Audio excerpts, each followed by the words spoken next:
नमस्कार मित्रांनो, आपण बघत आहात नवीन काय. तर चला सुरुवात करूया आजच्या आपल्या या व्हिडिओमध्ये आपण प्रधानमंत्री आवास योजना, घरकुल योजना याबद्दल माहिती घेणार आहोत. तर तुम्हाला अगोदर गुगलवर जायचं आहे. गुगलवर जाऊन RS रिपोर्टिंग याला क्लिक करायचं आहे. RS रिपोर्टिंग याला क्लिक केल्यानंतर तुमच्यासमोर स्टार्टिंगला जी पहिल्यांदा वेबसाईट येईल त्याला क्लिक करायचं आहे. त्याला क्लिक केल्यानंतर समोरच्या साईडला तुम्हाला तिथे होम या ऑप्शनवर क्लिक करायचं आहे. होम या ऑप्शनवर क्लिक केल्यानंतर पुढच्या साईडला तुम्हाला हे अशा प्रकारचा डॅशबोर्ड दिसेल. या डॅशबोर्डवर सर्व माहिती आहे. तर 3 नंबरचा जो ऑप्शन आहे बेनिफिशरी रजिस्ट्रेट, त्या ऑप्शनला क्लिक करायचं आहे. त्या ऑप्शनला क्लिक केल्यानंतर पुढच्या साईडला तुम्हाला हा अशा प्रकारचा डॅशबोर्ड दिसेल. त्यानंतर तुम्हाला तिथे सर्व राज्यांची माहिती दिसेल, कोणाला कसे म्हणजे किती प्रमाणात घरे मंजूर झालेले आहेत. त्यामध्ये तुम्हाला स्टार्टिंगला 2023-24च्या खाली जो PMAYG हा ऑप्शन येतो तिथे क्लिक करायचा आहे.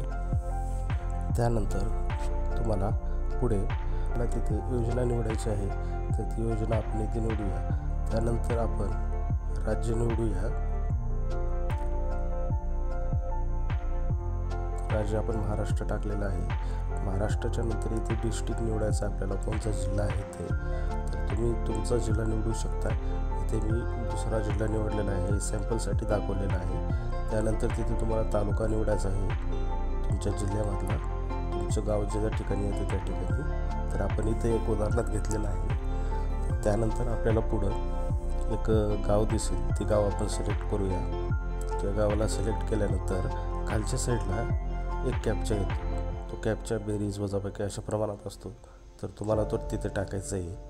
तो टाकल्यानंतर तुमच्यासमोर या अशा प्रकारची PDF फाईल येईल.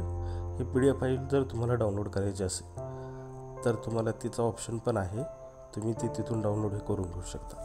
तर इथं बघू शकता तुम्ही ही नावं आहेत, त्यांना मंजूर झालेली यादी आहे ही.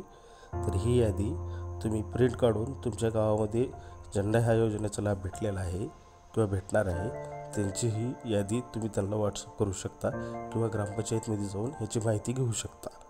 तर आता हे आपल्याला डाउनलोड करायचं आहे. तर डाउनलोड करण्यासाठी इथं ऑप्शन आहे डाउनलोड एक्सेल, डाउनलोड PDF. तर त्यानंतर PDFवर डाउनलोड करायचं आहे. त्यानंतर ही अशा प्रकारे तुम्हाला समोर माहिती येईल. ही माहिती तुम्ही इतरांनाही शेअर करू शकता. तर अशाच नवीन व्हिडिओसाठी चॅनलला सबस्क्राईब करा, शेअर करा, लाईक करा आणि आपल्या जवळच्या नातेवाईकांना नक्की पाठवा. धन्यवाद.